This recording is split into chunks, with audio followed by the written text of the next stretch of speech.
Right, welcome everybody to Petitions Committee. We have got one or two items. Let's get cracking. Membership. Are we happy that the membership is as written? Don't think there's anything to do to change it. Apologies for absence. Anybody? Angie Scott. Angie Scott. I've also got apologies for absence from Christine Taylor and Paul Jones. Any from the floor? No more. Chair, could I offer apologies from Lord Mountain? Right.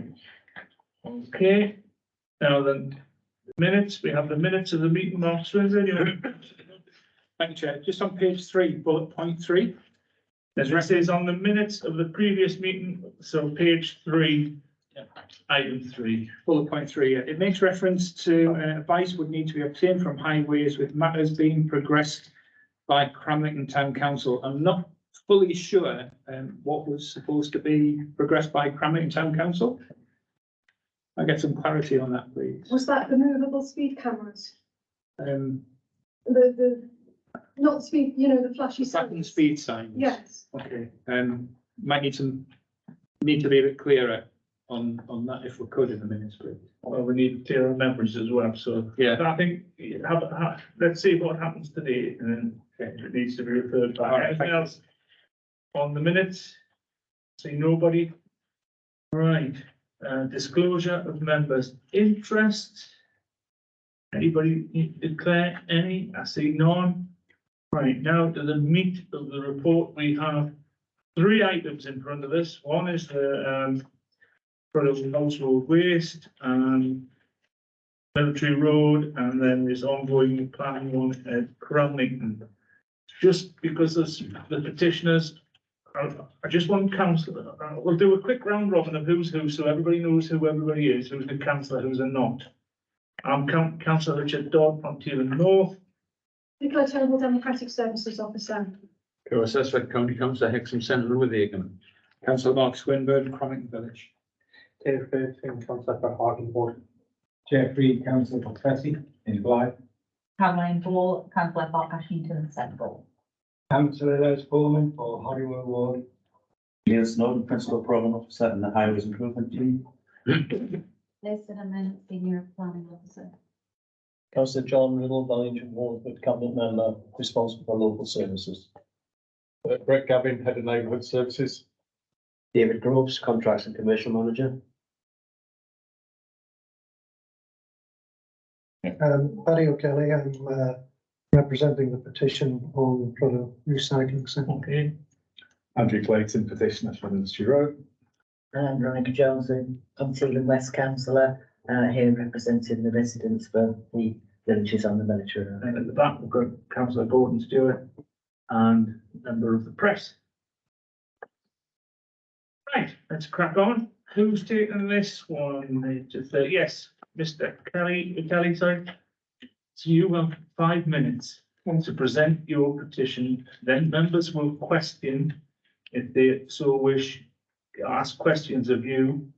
And then we go to the officers' reports on this. Okay, so you are timed and I am strict. So 5 minutes. So I was recently elected to serve on Prudhoe Town Council for West Wylam Ward, where the recycling centre is situated. As you know, NCC planned to close the centre 3 days a week from mid-May for budgetary reasons. I note that when a similar decision was made for other sites in 2016, there was an extensive consultation with local community groups and parish councils. There was no such consultation this time with Prudhoe groups, and I wonder why not. While I was campaigning, many residents complained about the proposed closure, so I decided to petition that this would be a legitimate way for people to express their opposition, and that petition now has over 1,100 signatures. The North East already has the 2nd highest incidence of fly tipping in England, 26.5 incidents per 1,000 people. Of course, people shouldn't fly tip. However, we need to give them reasons not to fly tip, give them less excuses, not more. As Councillor Sanderson himself said, almost all the waste fly tipped in our county could legitimately be taken to one of our centres and disposed of free of charge. Unfortunately, the proposed closure now makes that less likely when we should be doing more. NCC had claimed that partial closures of other sites in 2016 have not increased fly tipping. However, the data shows a different picture. 2,000 fly tips in 15-16 and over 5,000 fly tips by 19-20. Potentially, this closure will also lead to a reduction in recycling. We need to recycle more, not less. Northumberland has a poor record of recycling, ranked the worst county in England, according to a survey in 2020. And DEFRA figures show that recycling in Northumberland actually fell from 19-20 to 21-22, from 36 to 32%. I've seen a comment that this is partially down to the pandemic where services were disrupted, but that simply serves to make our point. Disrupt services and recycling will fall. NCC also cites lower traffic Tuesday to Thursday to this site. Whilst it's true that Tuesday and Wednesday are quieter days, the difference is somewhat marginal, and Thursday is actually a busier day than average at the centre. In fact, 40% by volume of traffic to the centre currently occurs between Tuesday and Thursday.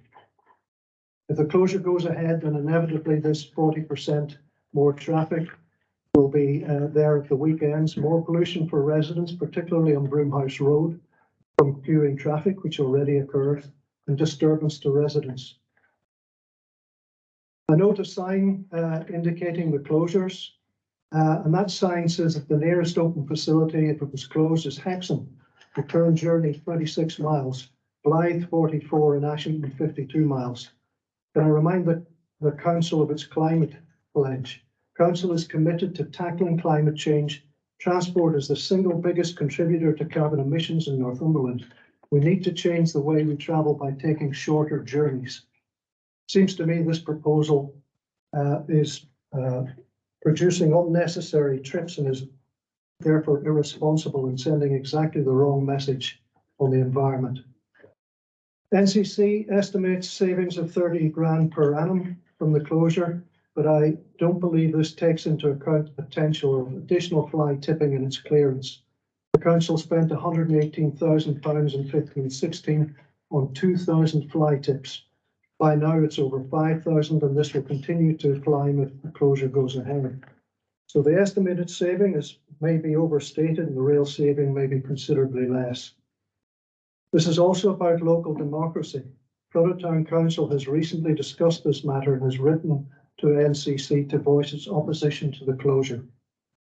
Part of people's anger is that they feel the decision was taken remotely with no consultation. However, it's not too late. By responding positively to the petition, NCC can show that they listen, that they care, and that the opinions of local people can change plans for a better outcome. Thank you. Thank you. Right, members, any questions of the petitioner? Councillor Clute. Yeah, I've got a couple of questions, if that's okay, thank you. So, as I said before, my name is David Ferguson. I represent Hartley Ward and I live in Seaton Valley. In 2008, the recycling centre in Steg Hill was completely closed. So I do understand where you're going, where you come from this and what the feeling amongst the residents. However, just a couple of points on some of the data that you used. So in the response that I believe you had in the data there, where you were talking about the traffic on different days of the week, my understanding was that the response stated that they didn't have facilities to count cars and footfall, and that the data was actually the skip changes as opposed to the traffic, and that the reason for Thursday being higher was because they were intentionally changing the skips to create capacity for the weekend when it was busier. So just to clarify that, that's not actually the traffic there, that's to do with the skips, so just a point of clarity on the data. And just also, when you thought about the distance for the trip, they were to go to Hexham, I think you said it would be 26 miles of the Linearis Centre, and you obviously touched on climate change and the environmental impact from that. How many people do you think would make that 26-mile journey on a Tuesday, Wednesday or Thursday, as opposed to waiting till a Friday to go to the local centre when it was open? Well, obviously, none of us know the answer to that, but any traffic is more traffic than there would have been before. You know, these are significant distances. The sign that's already up is in to my mind, is encouraging people to do that. Whether they do it, of course, is up to them, but it's certainly encouraging them, as was the information provided in the pack that we have all received here. It seems to be encouraging that traffic, and I think that's wrong. Personally, I know I would just wait an extra day and go the road over, or rather than driving 26 miles there. Yes, but if you packed your car perhaps and weren't aware of it, perhaps you would act differently. Right, next question. Anybody?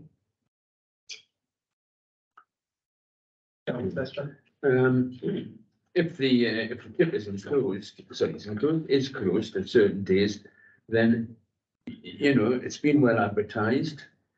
I believe, I'm led to believe that.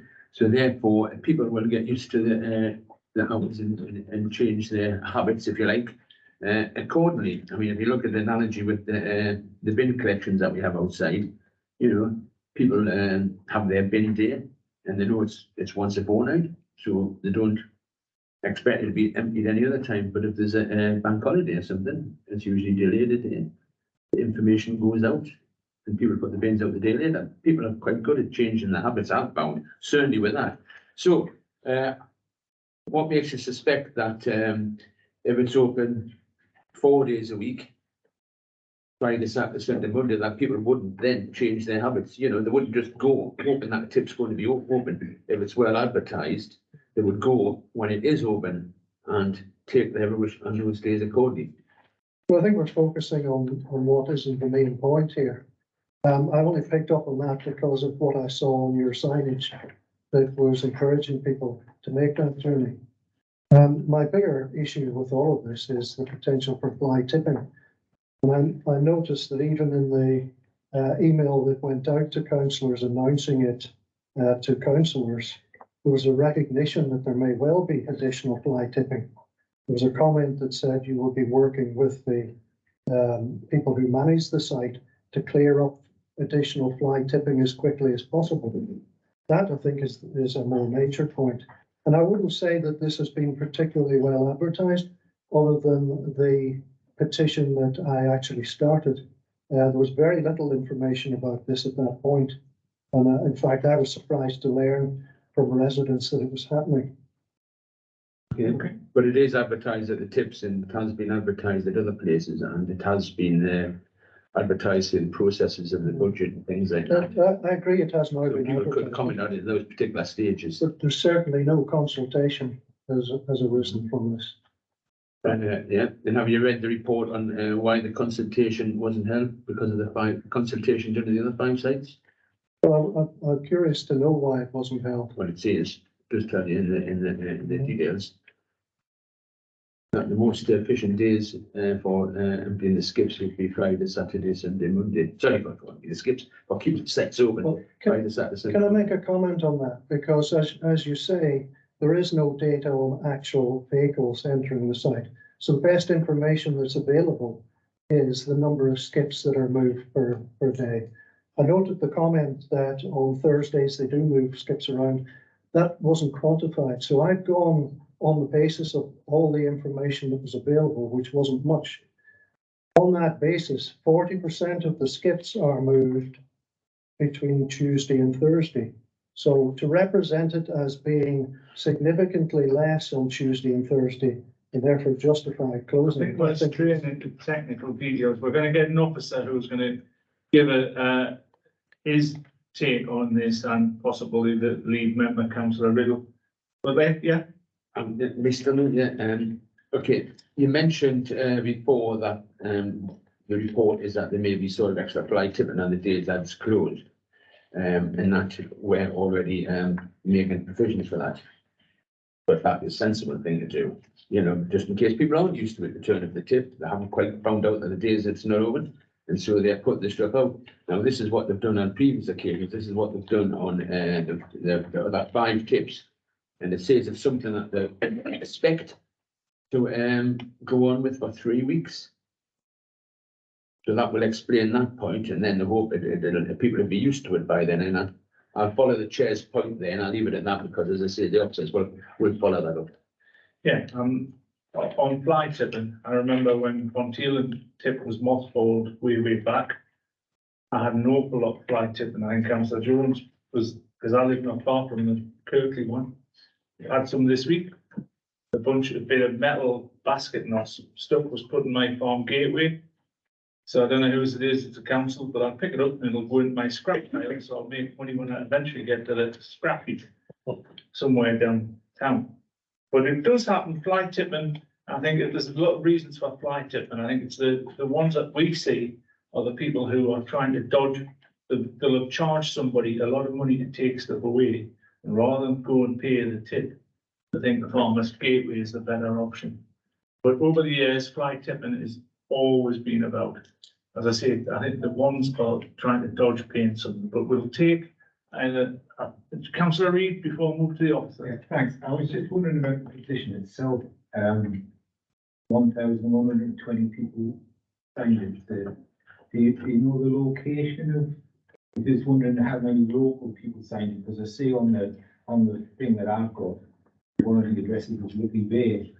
So how many people actually who signed it actually used it, the facility, and actually can travel to the public? Have you got any idea? Of the 1,100 who signed it, I counted a little under 700 who were in Northumberland. So, And that's all of Northumberland, not to. Okay, thanks. Right, I'm going to move to Councillor Riddle. Do you want to say anything? Or I'll move to. I mean, there's lots of technical details here, but basically, you know, when this happened in 2016, when we did it under a different administration, there was some initial problems that were short-lived. It was just for a few weeks. We cleared the rubbish away, and it settled down. People get to know and they recognise what days ago. You know, when we came to budget time this time, we certainly didn't close any sites. We could have done, you know, that was an option. It was clearly stated in the budget papers for any councillor to read on the efficiencies. It actually listed the 2 sites that were getting the reduced hours. It went through the local area councils. There was no complaints whatsoever or no issues raised then. You know, Northumberland, particularly Tynedale is very, very low in fly tipping. You know, it depends how you put the cake, or what you call number of fly tips, whether you do it per head or whether you do it per county. But we certainly, our fly tipping in Northumberland has been reducing. And, you know, we do have some hotspots, but the hotspots are actually Blythe and Ashington. Tynedale remains very low. So, you know, I think that we advertise this as well as we can at the sites, on social media, on the website. And, you know, I honestly believe that people will get used to this very quickly. You know, if you go to some of the other neighbouring areas, they've got issues where, depending on what your registration is, whether it's odd or even, what day you can go to the tip and things like that. This is very, very simple, and people will soon get used to it, and I'm sure they will, you know, welcome the fact that the tip is still open. Don't anticipate any difficulty with queuing traffic, because there's quite a long lead into this tip, and there are people there to handle and help people on site. I'll leave the rest to Greg Down. Greg? Okay, thanks, Chair. So the council is committed to providing high quality good value for money waste services. And I think our extensive network of 12 household waste recovery centres and the network of other recycling points demonstrates that we do provide some good high quality facilities and services. And I think that the HWRC at Prudhoe is a particularly good site. But to maintain all of those sites, we do need to consistently ensure that they are delivered in a value for money way.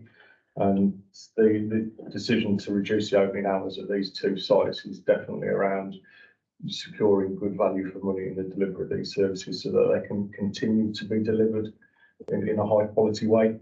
And if you look at the high levels of customer satisfaction with these sites. I think that kind of underpins that view that these sites are very well used, but they're very well respected, and the quality of service is appreciated by residents. So the decision that has been taken to reduce the hours of these two sites, I think, supports that provision of high quality value for money services. In terms of the points that the petitioner has raised, I think Councillor Ridley has addressed some of those, certainly in so far as consultation. The figures quoted in terms of the rise in fly tips since the initial closures in 2016 for the first 5 sites where, sorry, not closures, reduction in hours. The figures don't support that argument. If you look at where the figures did go up after 2016, they went up in areas where their household waste site was still open 7 days a week, so Ashington and Blyth. So the figures don't demonstrate that reduction in hours led to an increase in flight tipping. If anything, it counters that particular argument. As has been said, the main concern of the petitioner was around an increase in fly tipping, and when the other 5 sites did reduce their hours, some of them we had no fly tipping at all. Some of them we did have small increase in fly tipping in those first few weeks, and that's been outlined. And that was, we think, around people who hadn't heard the message, hadn't understood that the site was going to be closed on that day. And by the time they put everything in the car and got to the tip, they thought, damn it, I'm just going to leave it here anyway. That lasted a matter of weeks. And then once everybody became aware of what the new arrangements were, that petered out and went away. All household waste sites, do occasionally experience somebody putting something outside of the gates, outside of their opening hours, but that can happen in the middle of the night or very early in the morning, even on a day where they are open. But I genuinely don't anticipate that becoming a significantly larger problem after these changes in hours are introduced. Similarly, the issues raised in terms of the reduction of recycling performance at the sites. Opening hours aren't a driver of recycling performance at household waste sites. The key drivers are the volumes of waste that are coming in, and then what we're able to take from those volumes and get recycled. And the key determinant there is what reprocessing facilities are available for those materials. So the changes in the household waste recovery centres recycling rates are broadly aligned with where those facilities are switched on and switched off by industry. So, for example, we used to be able to recycle mattresses. There was a reprocessing plant that would strip out all the metal and everything else. There is no longer that facility available to us, and so it's those kind of things in the market that impact on the recycling rates that would tip more than anything else. In respect of queues, I would say that, on certain days, typically on a very, very sunny bank holiday Monday, when everybody's been out in their garden, all sites at some time experience queues. But they're not common, I'm pleased to say, and I don't anticipate them being any better or any worse as a result of these changing hours. Certainly that wasn't the case of the 5 initial sites. We've not experienced any problems with queuing at those sites, so I'm confident that we won't at Prudder too. And the configuration of Prudder, it's got an awful lot of room inside of the site to queue and to stack cars, and the site operatives are very used to getting a good throughput of vehicles when it's busy. I think the petition also raised concern around loss of employment for a member of staff or for Suez staff in general as a result of the proposal. Pleased to say that the contractor Suez didn't have to make any compulsory redundancies as a result of these proposals. All staff that were affected were either offered alternative shifts to work, or they were offered alternative sites to work at in Northumberland. But as part of that process, they did say if anybody wanted to put their hand up for voluntary redundancy, they would consider that. One member of staff did put their hand up for voluntary redundancy and chose to take that option, but that wasn't kind of forced on them as a result of these proposals.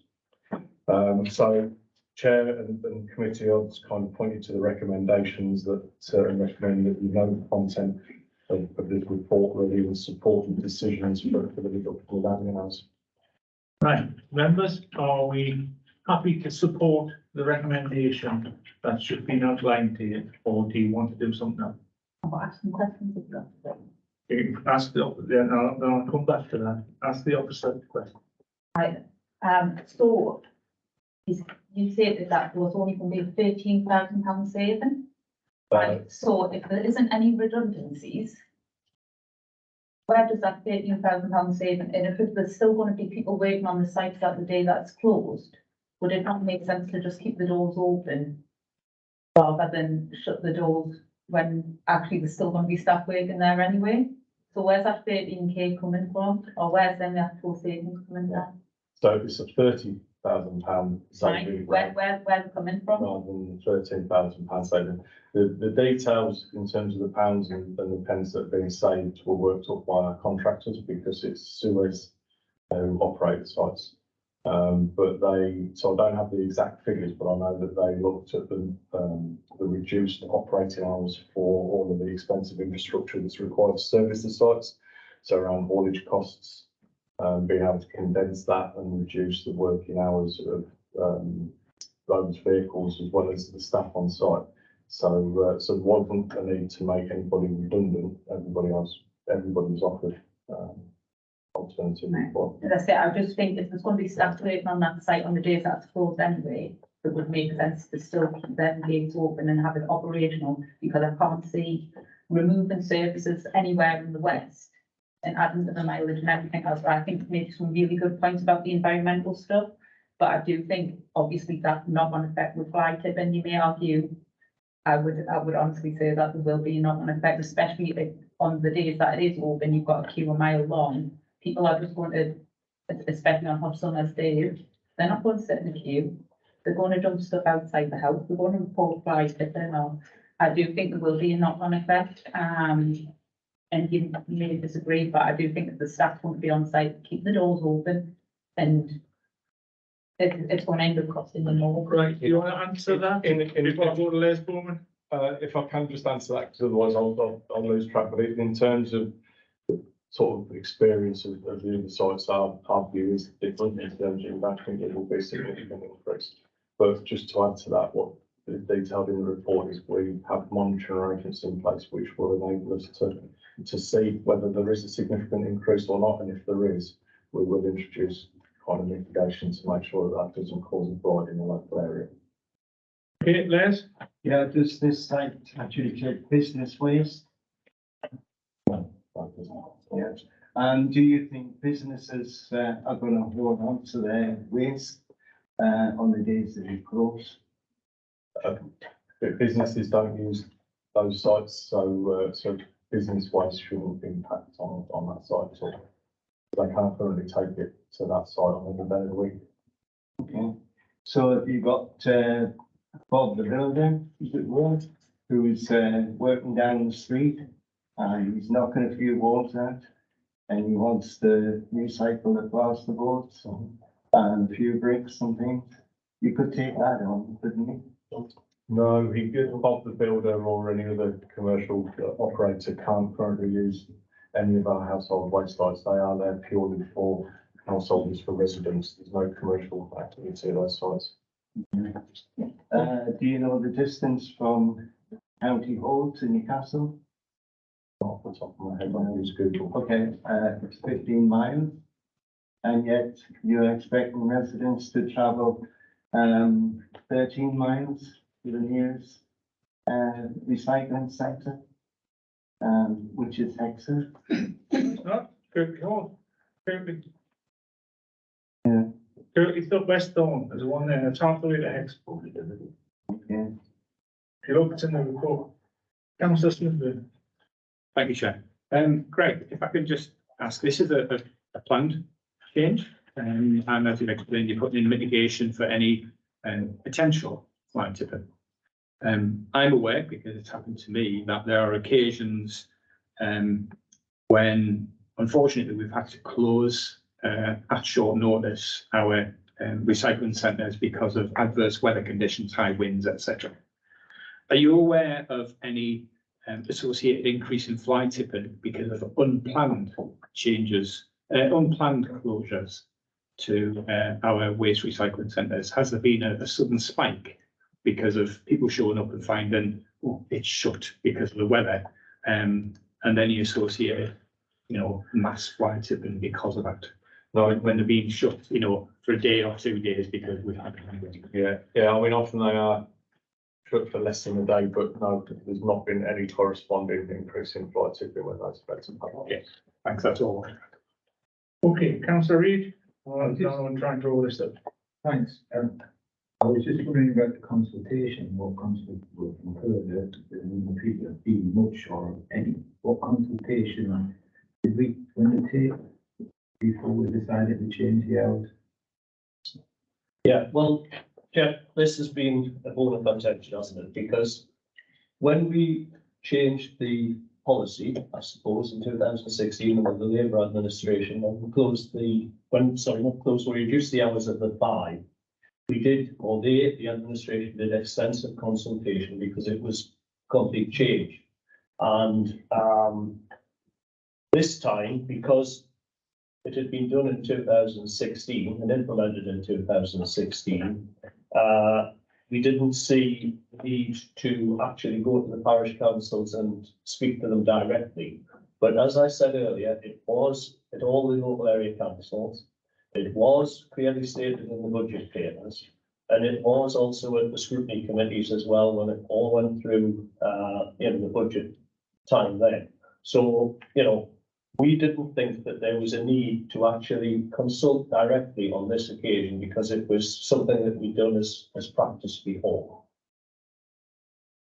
I'm not sure I quite get that, but what happened 5 or what is it, that's 6, 7 years ago. I'm not sure I get the two things, John, to be honest with you. I mean, this is the change. And you would have thought, never mind, I mean, whoever goes to the local area council, I mean, like talking to yourself going there should have been some kind of publicity around changing the hours, I would have thought. It was all in the budget. Yeah, sorry, Chair, but it reads the budget. Just to sort of stay on that point, how many people go to the local area, I think with councillors go, for one thing. Councillors who represent the people in this ward, they go. And so if they were concerned or overly concerned, because that's what we were elected for, to bring up concerns, they should have made an issue before, either the corporate services, either at the budget meetings that were going on, of course, the LACs, or of course with their town councils, which a lot of them are on anyway. So, they had the chance to bring these issues up on many occasions themselves. The town council, the county council themselves had occasions to do this, and nobody did. Councillor Ball and then councillor Reid. Just a quick one on that. I believe that there was a lot of members did vote against the budget and the budget cuts and services and concerns were raised at that point. So at no point did we vote through for the closures and everything else. So I would just like that point. But I don't recall. And it will have an impact. Sorry, it will have an impact on other areas as well because there's going to be an increased traffic for the other sites. There will be an increase in pollution. There will be an increase in queues. It will have an impact on other areas as well. Thank you. And it was raised. Councillor Riddle. Yeah, well, to be honest, I don't agree with that statement that Councillor Paul's made because I think people will sharply realise when they are open, and the reality is that yes, Fridays, Saturday, Sunday, Monday, people that do it yourself work can take it at the weekend or on the Monday, and that's I think it'll work perfectly well. What I will say is in response to Jeff Reid there as well, it is actually stated in this report, in the officer report, that the principle was established in 2016. That's in print in this report. Right, we'll go to the vote or recommendation. We agree with the officer recommendation that's been put in front of you. Are we happy with the recommendation? Can you just repeat it for clarity instead? Oh, I'll ask. It's been a while. So the recommendation is that the committee note the contents of this report and support the reasons for the decision to reduce the opening hours at Prudhoe Household Waste Recovery Centre. Furthermore, the recommendation is that the committee acknowledge the assurances that we've made that the council will closely monitor recycling performance of that facility and any adverse impacts on the local environment, namely the increase in fly tipping in the river area, and that we will take mitigating action if necessary. Right, do we, Sorry, could I just ask the question, Chair? Sorry to be awkward, but that doesn't address the purpose of this committee, which is to listen to people who have gone to the very great deal of effort to get petitions to get the council to look at things, is it? So I think whatever recommendation we pass, we need to be saying something along the lines of, and that is communicated to the petitioner, or there needs to be some recognition in whatever recommendation we pass that this has come before us through a petition. We haven't, Greg hasn't kind of said anything about it. yeah, well, I take the point, right? Because you set this petitions committee up when you were leader way back in the 70s or whatever. 1894 it was. So, the progress, I note your point, but we have either agreed with what is being put in front of you, Greg Gavin has put in front of you. Are we in favour that we remain, that we are going to reduce the hours at the Prudhoe Recycling Centre? Yes, or is that? Sorry, Richard, but it's not up to us to decide. No, we do have to decide whether it goes back to the decision maker, which is the cabinet. That's what happens. So that should be in the. If we say. Sorry, Richard, this committee then should be saying, we recommend the council, we recommend the cabinet. Yeah. That the thing is in place. I mean, we haven't got any, we can only listen to petitioners. Yeah, and we've listened to the officers and the cabinet member. So we're going to either vote, this goes back to the original decision maker, which was the cabinet, or we agree with the officers what is put forward. So are we happy with? All right, those in favour of the officer recommendation, please show your hands. 4. Those against? 2. Any abstentions? 1. That's carried. Thank you, Mr. O'Kelly, for enlightening us with the Prudhoe problem that you have in your area. I would like to think that one day we can have tips open all the time, but it's not the way. The one at, you can't speak, the one at Ponteelan has gone down the exact route and it hasn't, people have changed their habits. Right, thank you very much. On to 5.2. Permission to withdraw, Chair. Yes, Thank you. anybody connected with that can withdraw?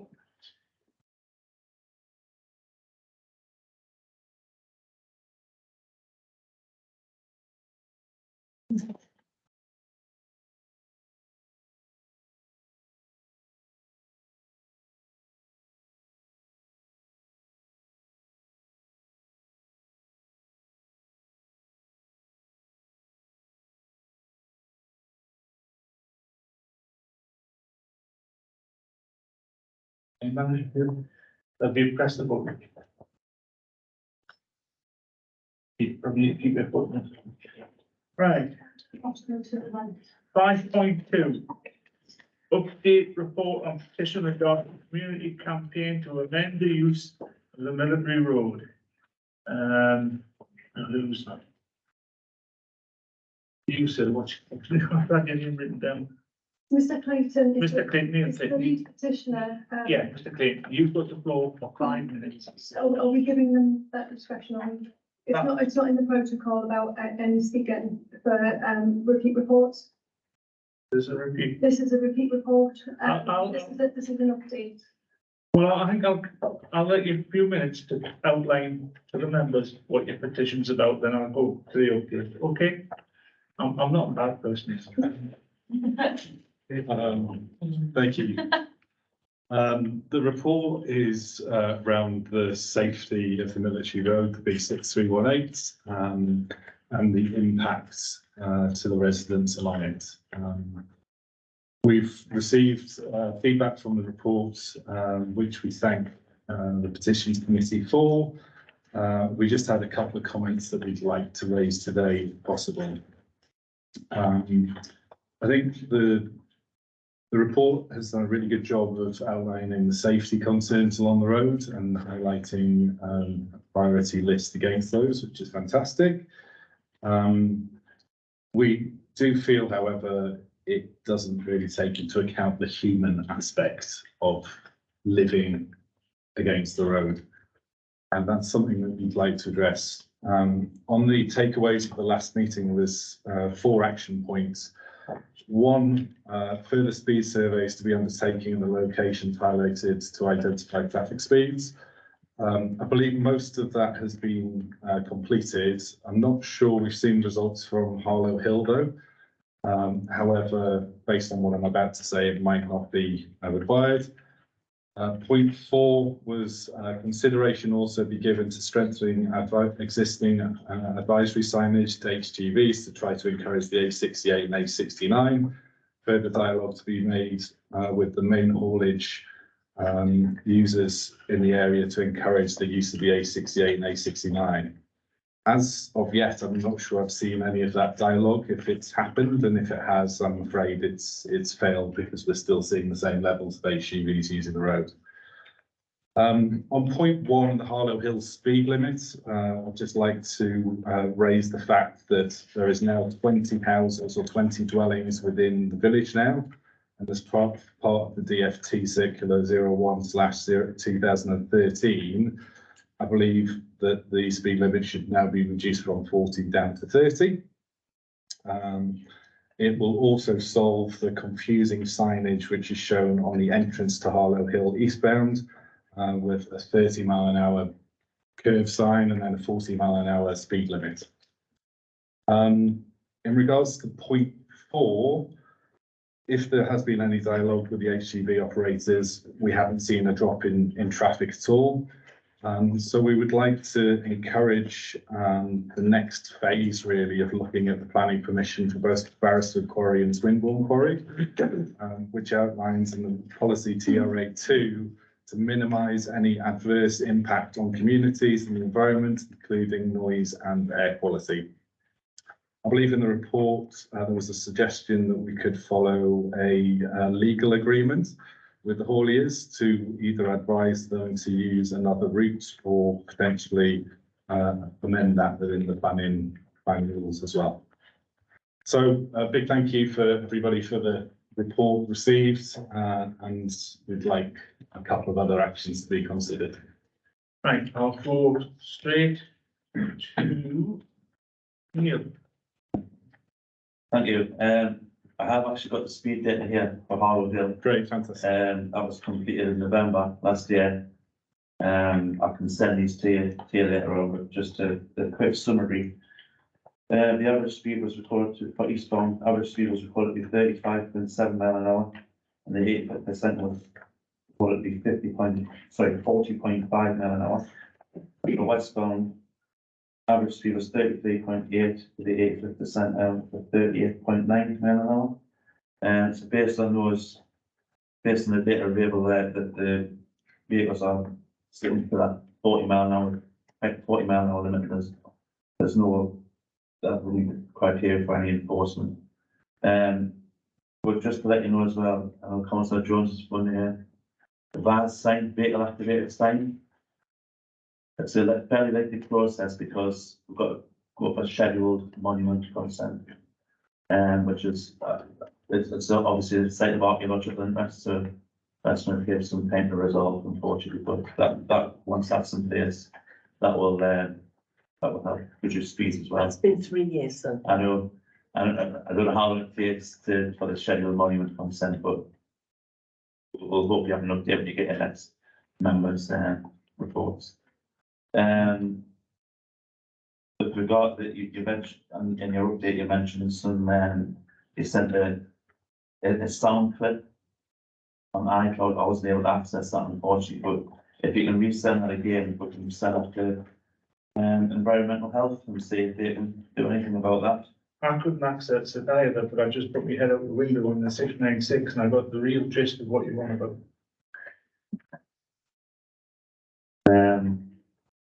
With regard to the advisory, strengthening the existing advisory signage, that would be considered when we look at that section of the 631A.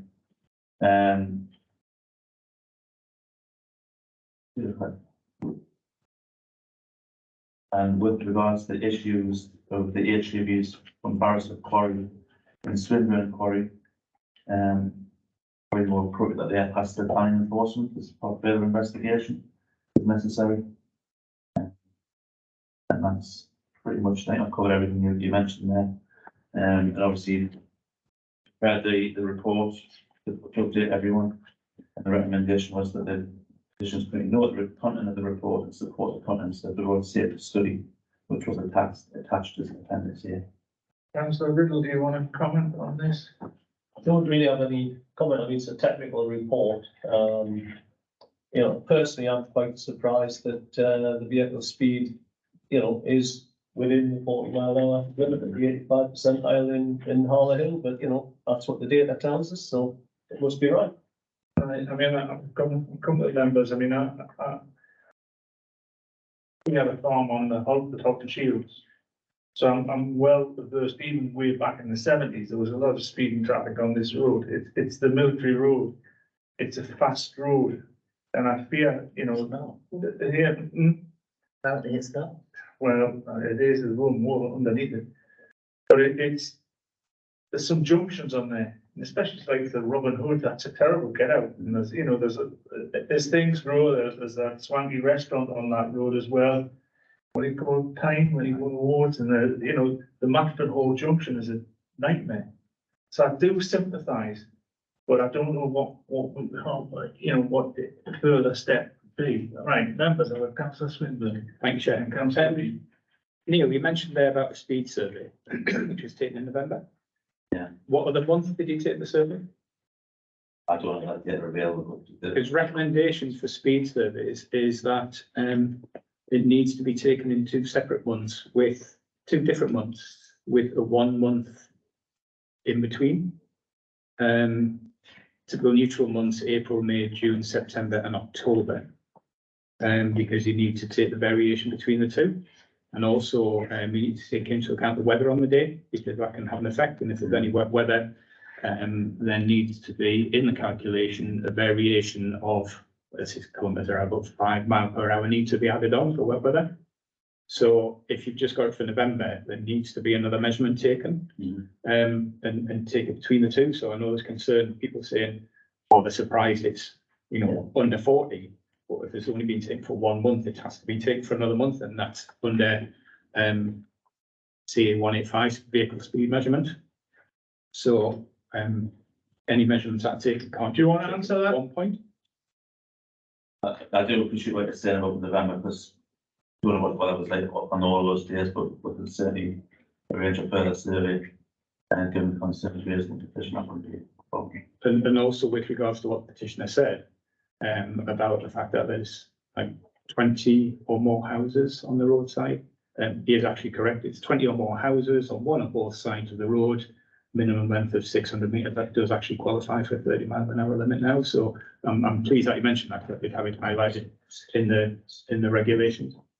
Right, okay, I'm going to go with Councillor Reid and then Councillor Ball and then hope any more Councillor Bowen, and then we'll end up with the local ward member. Thanks, Chair. I was just feeling about this, people surprised that cars I'm travelling past it. It happens everywhere. People tell you that, you know, state roads, people do 90 miles an hour. You know, and when you do it, when you get the surveys done, it never is. It's people's perception. So you've got the facts, but that doesn't mean it's still not dangerous. You know what I mean? So I'd just like to thank everybody for doing all this, and the gentleman for raising the petition, and you know, it's been worthwhile work, all of this for me, and I think that's part of what the petition committee is supposed to do, is to take residents' real concerns and examine them and to discover there are actually things to be done. And you're right, I don't know what we can do about some of these, but at least it's been highlighted, and at least we know, at least we've got to start thinking about what we're going to do, because traffic is only going to, no matter what we say, traffic is only ever going to get worse. So we just need to be alive to that. Right, And councillor that's Hall? what's been there, you know, if you say, you know, when you were running your horses up and down there, back in the days when you used to farm up there, then, you know, the road's been there a long time, Richard. Well, you would remember the whole I story. yeah, I was leader at the time. Councillor But Hall? anyway, I think all that is good stuff. And I, you know, I appreciate it. We've actually done a job, in my view. There was an issue, it was raised to us by residents. We've done a proper job of looking into it. So we'll come back and we know there's a problem, and now we just have to find a way of dealing with it. Councillor Hall? Yeah, it's just with regards to like some of the photos and whatnot that show like the road markings, things like the signs that are, you can tell that it's been taken in the winter because of that much leaves on the tree separate, but you can tell when they start filling out, you're not able to see some of them things. How long until residents can see some kind of improvement on that road, whether it be the road markings, the signage, things like that are highlighted as things that are needed to be done, like the damaged signs and stuff. Has any of that work started? When's it on the plan? Because obviously, if it's going to be years till we see any difference. The section 2, which is being classed as the highest, the section of highest priority, that's included in this year's LPP. So that section will be fully built out with the terms of road markings, signage, vegetation, care, drainage. But any other issues on the other sections, that there's faded markings or missing signs, what have you, they'll be picked up as part of the normal maintenance program. So Right.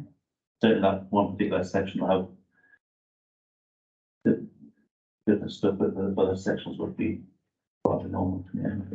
I just mentioned as well, when if you got the speed limit, when the site visit is carried out for that section 2 between Collins Hill and Harwood Hill, we'll ask the designer to take a look at the frontage development to determine whether or not it does meet the criteria set out in the setting local speeds document.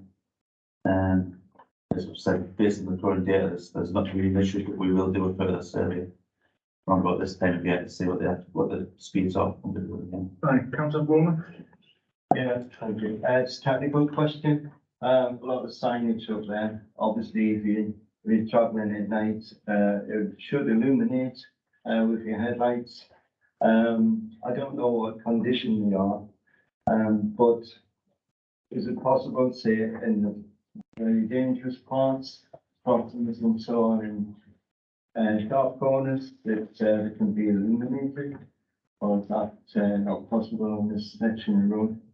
And another technical question is, before coming into various villages and dangerous parts of this highway, can we put rumble strips down?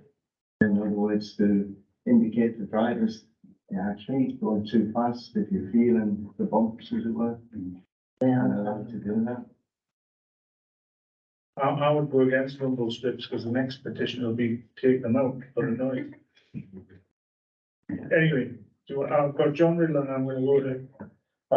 I'm sure what Neil hasn't said, but it's taken as gospel is that anything that's the immediate safety issue, you know, signs, etc., dealt with straight away as soon as, you know, that, and as soon as when you want to buy those, as soon as the inspector sees them, they are replaced.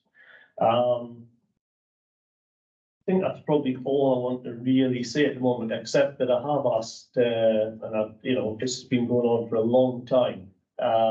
Councillor Jones was at me probably 2 years ago about Matton Piers Road End.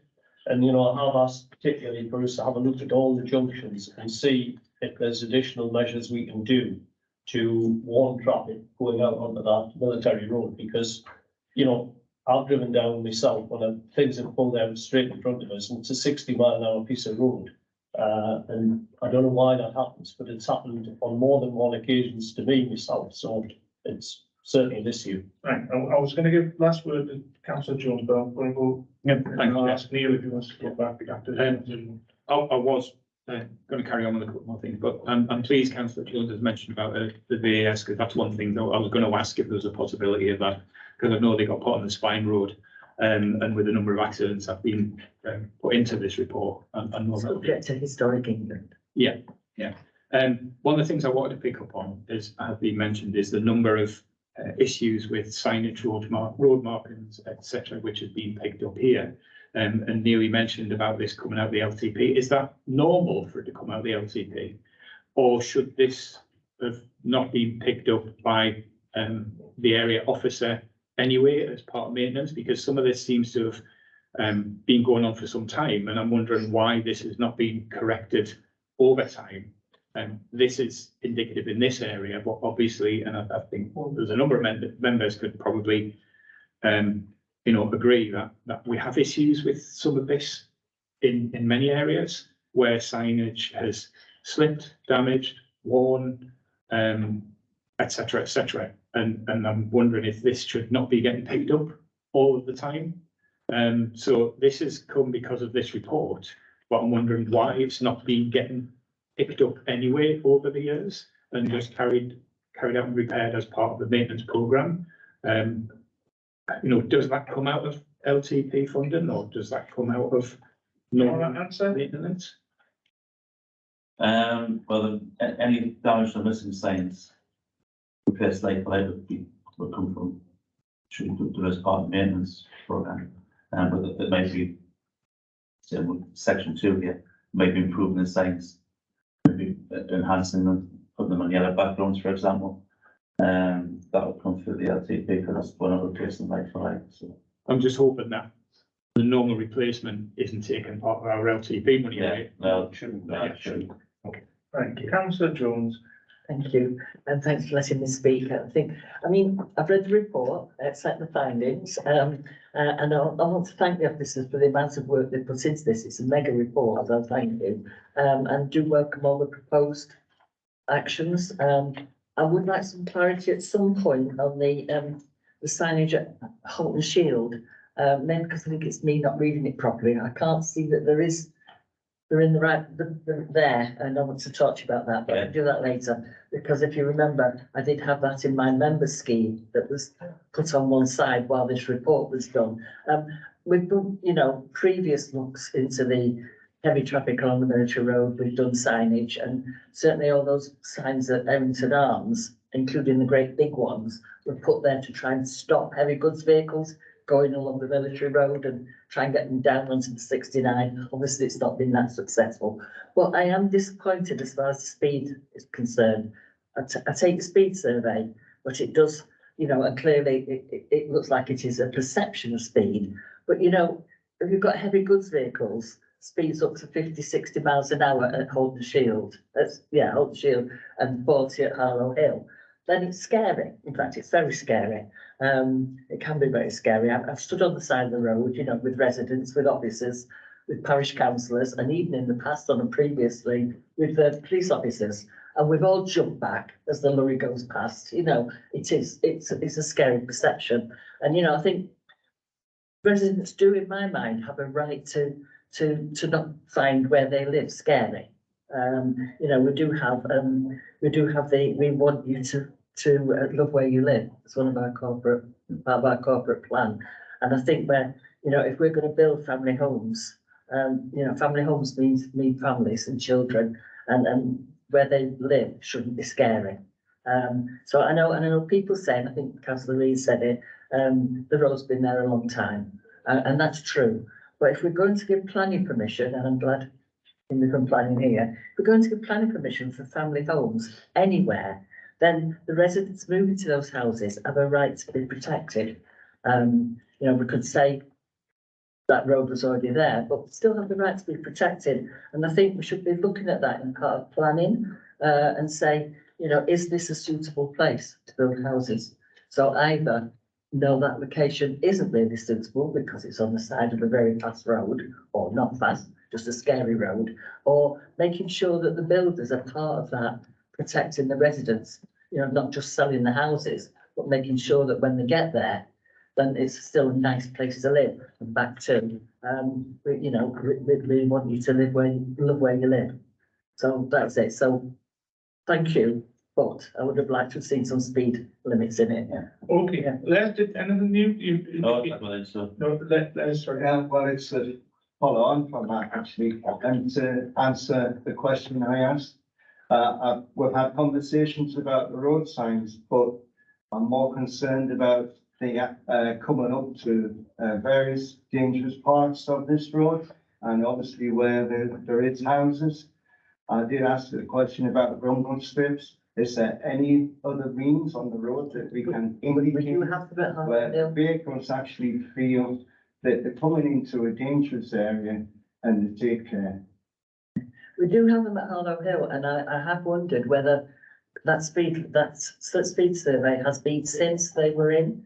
Maybe we have dropped speed a little, I don't know. Maybe you know better than I do, you was there.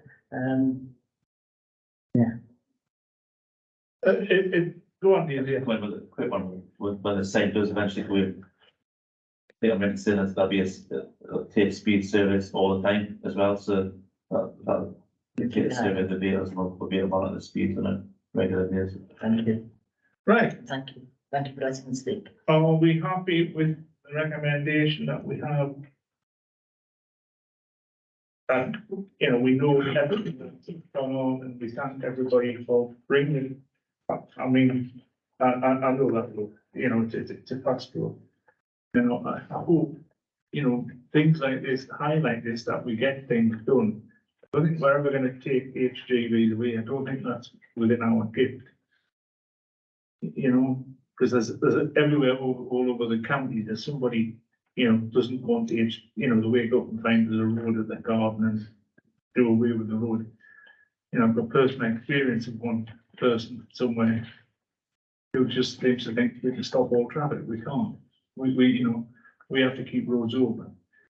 So are we happy that the recommendation that's in this document, that we go forward with that? Or the update that we have? We happy with the situation that we're in now? Yep. Okay, so then need a vote. Thank you for bringing this, you know, hopefully something will happen slowly. It's never quick, council, but it will happen. If anyone wants to leave before we move on to the report of the Director of Planning. Yeah.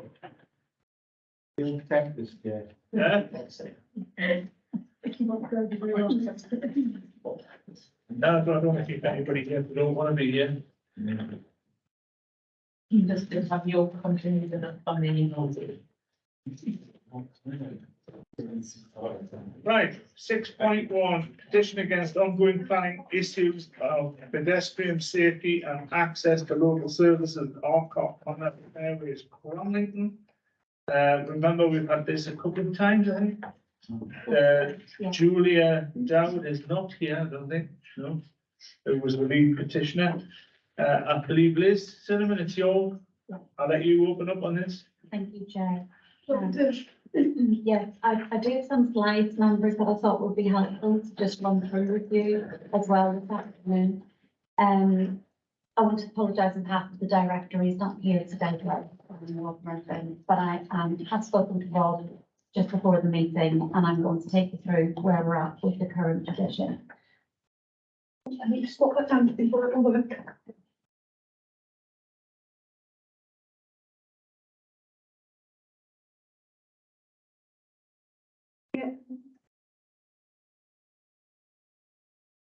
Nicola, down, push the forward arrow. Down. Yeah, okay. Yeah.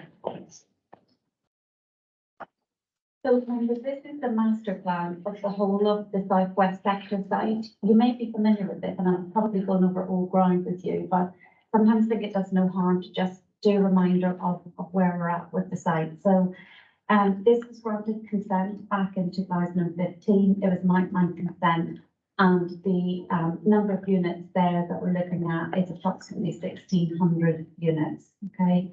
The various reserve matters have come in on that site. If we look, there's a phase one, which is on the far left of the slide there. I don't think there's actually points on the screen, does it, Nicola? That is the Arcot Manor side where I think the lead petitioner lives. Yeah, on that side there. There is on that reserve matters consent to build out 476 units there. We understand that's well advanced. There's about 324 units have been built out, and many of those have been occupied as well. In addition to that, the site further to the south of the development being brought forward by Barrett Homes and Keepmoat. They have also commenced development, and the main once that development, this master plan, is the idea is once that development reaches a point of 800 units being occupied, there will be a link road from the bottom of the Arcot Manor site, which takes you through east into Cramlington, through the Barrett site, all the way through Cramlington. So the tension that we have here is that with this outline planning consent, the trigger for delivering the access road and also the pedestrian footways sits in and around 800 units to be occupied. And we're quite a long way off from that. So the residents that have moved in, of which we've estimated about between 300 and 400 into Arcot Manor, find themselves in a landlocked site. So from a planning perspective, this is the master plan. We have, through the planning process, looked at the provision of the footways, and in time that will come to fruition, and that will be delivered. So in terms of long term, there is a master plan there, and as far as the planning consent and the delivering of that, it is the footways and so forth are being delivered and the triggers are being met in accordance with the planning consent, those that have come so far. If we just take it down into the next slide, it's slightly zoomed in, just explain a little bit more about the land and the relationship with the land that Northumberland County Council own and some of the proposals that have come from the residents of Arcot Manor. So again, on the slide that's on your left, you see the Arcot Manor site that's being built out. Then there is a slither of green to the right of that, and that is protected land where there is large electricity pylons. Beyond that, there's a long green slip and a slip of land. And the slide on the right zooms in and shows you that that is protected for the delivery of 2 football pitches and a mugger. And then to the right of that is land that's owned by Northumberland County Council, which is currently in a planning application with Barrett. So the proposal of bringing a footpath forward in the short term, we have commenced exploratory works. And I think at the last committee, it was looked like it was going to be somewhere in and around there, Chair. But that only took us to a parcel of land that's protected underneath the pylons. We've been out on site recently on a couple of occasions, and these are some of the site topography photographs that I want to share with you as well. And what you're seeing is on that parcel of land just beyond Arcot Manor, where the pylons are, the topography is very mucky, it's mid-construction, and it is also the flood attenuation features haven't been installed yet either. So it is holding water. You'll also see that there's almost a bit of a bund on that land as well. So it comes down. That's more or less the land and the bund. And then in this photograph, that's my back to the Arcot Manor site. And I'm looking across the football pitch land, across the land that's owned by Northumberland, and then onto that footpath that takes you onto those links east into Cramlington.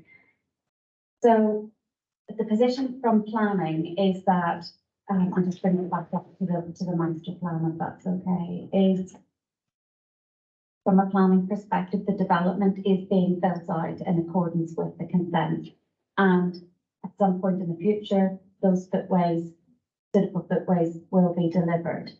What we are doing is trying to scope out a broader short-term plan that it involves us working alongside colleagues in property services and local services and highways to see whether there are viable options to be able to bring a suitable footpath in the short term to be able to help and facilitate the residents of Arcot Manor come east into Cronlington. We're also trying to scope that work out with the developers, both Persimmon and Barrett, who are heavily involved in the build out of those schemes at the moment.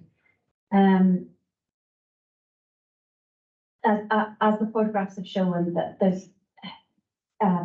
there is going to have to be quite a lot of engineering operations to bring any kind of a footpath into that zone at the moment. It will require its own planning consent. And if we get that far, then we will be consulting with the resident as to what type of footpath they require. I think initially there was some sort of thought something hardcore going down there may be acceptable, but because of the topography, the land will need to be built up because of drainage issues.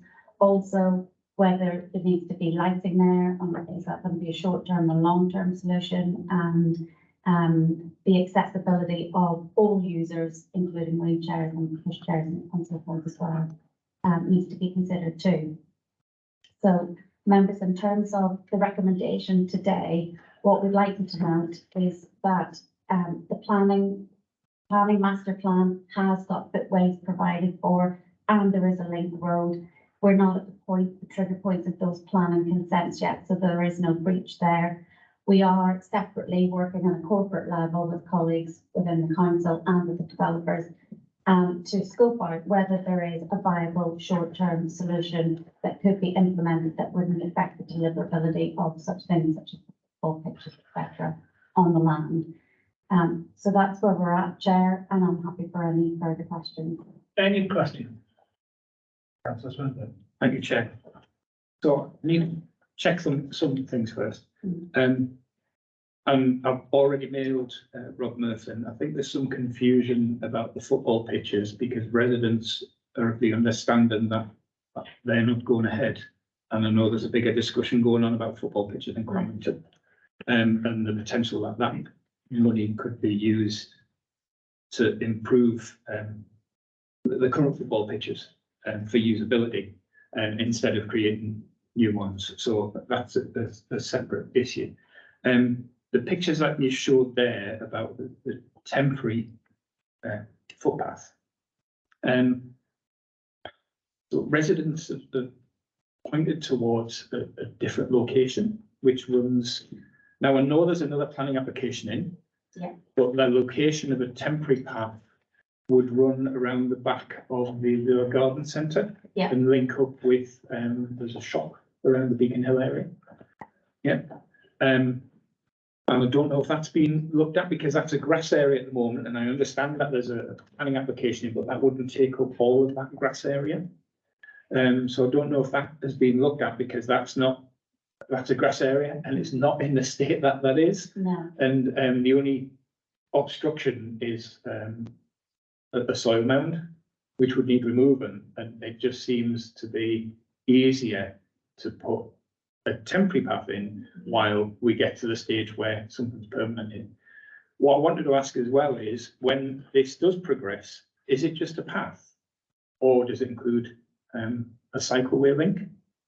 Because you'll be aware that Cronlington has an extensive cycleway. There's one Yus and Milton Keynes, I repeat this time and time again, who's got such an extensive cycleway. And to link this estate up with a cycleway and putting a new cycleway in, the council doesn't have to fund it because new cycleways we get funding for. So that would be of benefit. And also I'm going to bring in the other side of the estate, because taking that across the other side coming out, there's nothing, leading towards like Northumberland yet, which is a big attraction. And we could have cycleway access there, which again, we can attract funding for, so it's at no cost to the council. And what we didn't bring in is the other issues on the other side, which is the speed on the road, crossing issue, and, you know, bringing in design manuals for roadways. It's encouraging sustainable local travel, etc., cycling, walking, more attractive, which we've got an issue with that road. You may be aware that there was a demonstration a few weeks ago, and although, you know, Highways colleagues said that it's safe on that road, the police actually stopped them because the police said it wasn't safe for them to walk down the side of the road.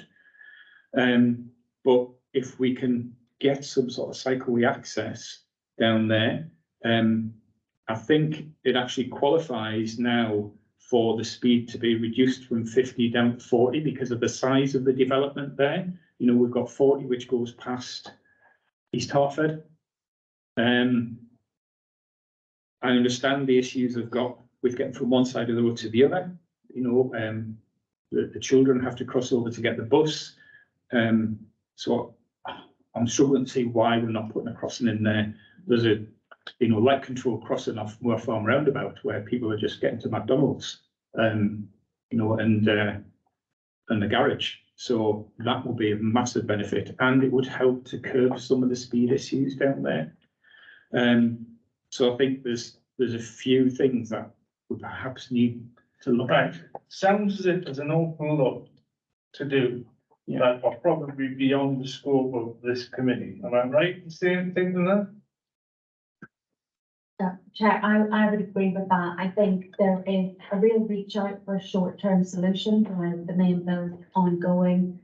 This really is a partnership question. It's about involving the builders that are there, ourselves, and different departments within the authority, because, you know, in solely planning side of things, what we're saying is that it's been built out in accordance with this plan and with the planning. There is no breach there. But I think that there are other ways that we can work together to look to find some of the outcomes that's been highlighted by the council. Paul? Yeah, just, I personally feel that the residents in this area have been screwed over a little bit as part of the sales pitch and the dream that has been sold about by the Mona Lake. There seems to be very little that can be done to help this situation. If we're being perfectly honest, there seems to be, until we reach that magic 800, you're stuck with what you've got. Is there any way that it might not help you as residents, but future planning, to make sure that the infrastructure and things that are going to make living there tolerable, and actually, when you pay hundreds of thousands of pounds for a house, should you not be able to expect to get a bus stop or local attractions or a local school safely? So is there anything that we can do, like, even though it's not this petition specifically, it does have an impact about other things that come to us? Yeah, I mean, it's always really easy with hindsight to comment on old events that went before, but certainly in how we approach planning today, we look for really early triggers for infrastructure and any 106 provisions, those sorts of things that we really want to see. Also, just in case the development never gets built out to its full capacity, 800 is a really big number to use to wait before you provide a key piece of link road infrastructure between the two developments. We probably wouldn't go for a number as high as that today. But again, you know, it's easy for me to say that I wasn't privy to those discussions at the time, and you know, that there may have been many reasons and justifications why those were the triggers there. I think just a couple of things that that came up in the first question, set of questions that were asked, that I just think it is important to make clear. The football pitches, I know there's been some discussion to and from, and it sits outside of the footway discussions, but they are a really integral part of the whole delivery of this consent. We want to see the football pitches delivered on this site. It's all family homes, it's a family orientated site. And it's written in with the consent that the money is to be provided for the football pitches. So if that was to change, the consents would have to be varied. So perhaps it's not viable. I understand we're at the point now where we're going to be looking to actually look at the capacity of that land and the ability for it to be able to host the football pitches. It's only at that time when it becomes an exhaustive process and it has been unable to be delivered that we might look at delivery elsewhere. But as part of this consent, the football pitches and the money collected for that are to be delivered. That's tied into those legal agreements to be delivered on the site. With regards to the pathways and cycleways, yes, it also includes cycleways. It's all of a sort of a package togetherness, and it runs up, like you can sort of see on that master plan picture, and on the bottom part of the site, it cuts diagonally across, and there's a link road there for the cycleway and the footways as well, through into the development. In terms of Northumberlandia and the access side, that side of the development, again, because it's no consent, and possibly because Northumberlandia would only have been at discussion stages at the point where it came forward, there was never envisaged to be walkways out of Arcot Manor in the way that we would be looking at connectivity today. So there is, as you come out, there's the footpath that extends to the right, where there's a bus stop, and then there's an island crossing point. You get to the other side of the bus stop there. That's actually gone through the level stage 3 road safety audit as acceptable. And again, from a planning perspective and the highways development management perspective, that is considered to be safe. The other measures that you talked about, the speeds going from 50 to 40, that's something I can take back to local services and ask them to review that in a separate context as to whether it would be appropriate to bring those measures. And just the final point, I know we think we're all looking at different bits of land for the proposed interim footpath, but it generally is what I've shown you in those photographs. Some of it does come across as a nice, well-walked grass area across the initial part of it, but to be able to give that footpath a meaningful link all the way through to the Arcot Manor site, it needs to come across underneath the pylons and over that land that's sort of mucky terrain and abundant at the moment, to be able to cause the whole thing to link. Otherwise, we would be putting in a strip of footpath on a piece of land that people still wouldn't be able to walk from Arcot Manor onto it. Right. Yeah.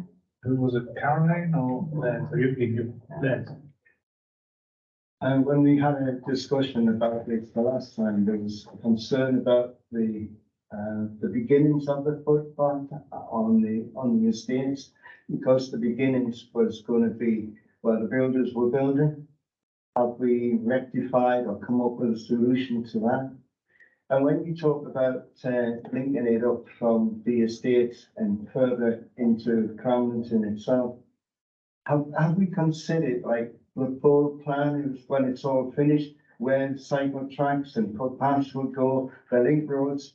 Can we not just say, well, let's build these now, let's get all this infrastructure in now? Yeah.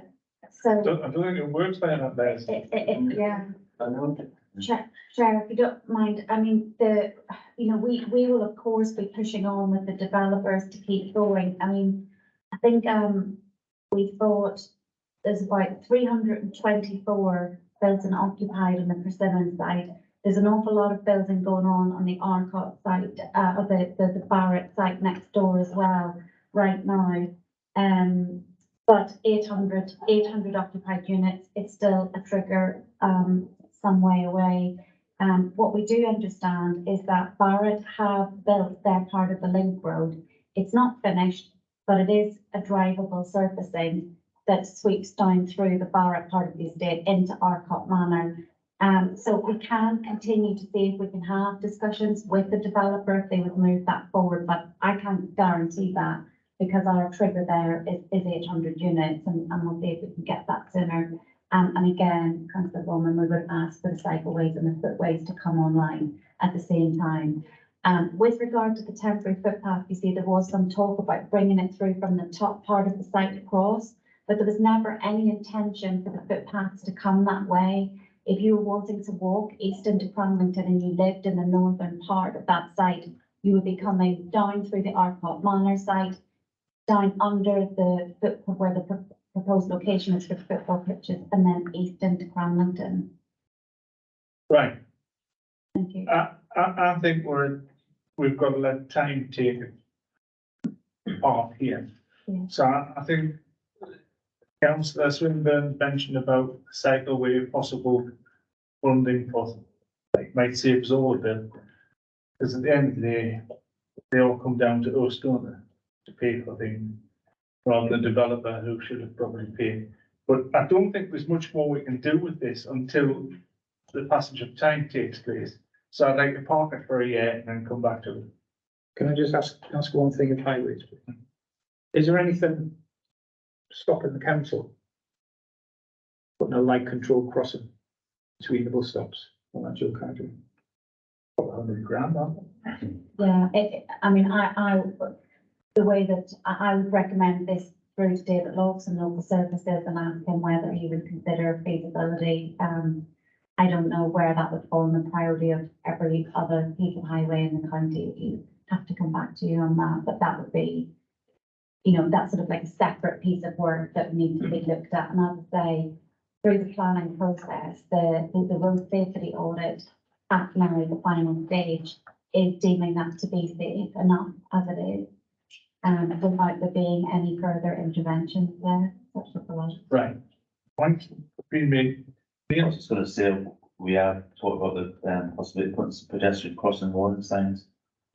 And at the crossing points, we should probably, put some stores if needed. But I don't think it would be the criteria for light control. Right. As far as I'm concerned, the way I see it, tell me if I'm wrong. The developer's got to sell another 200 or 300 or 400 houses, which, you know, let's say take a 12-month period, we might be there. But I'd like to think what we're just not wasting time, but until those triggers happen, they're going to come to us and ask to pay for something that's temporary across probably the wrong bit of land or whatever. So I think we park this for a year or until planning come back and say we're at that point where we now, because whatever happens, we'll have to push the developer to do a road and path. Because I would imagine they'll be reluctant. You know, they'll get 799 and stop. So I don't want this off the agenda, I want it on the agenda, but I think we have to allow a bit of time because the 1,500 houses, there's a lot of houses to be done. Oh, are you happy with that approach? Right. We'll have this back in a year. Thank you, Chair. Okay, thank you. Let's see that. Over the page, next meeting, decided on the 17th of May. Urgent business, I have none. Thank you for what's been a quite long meeting.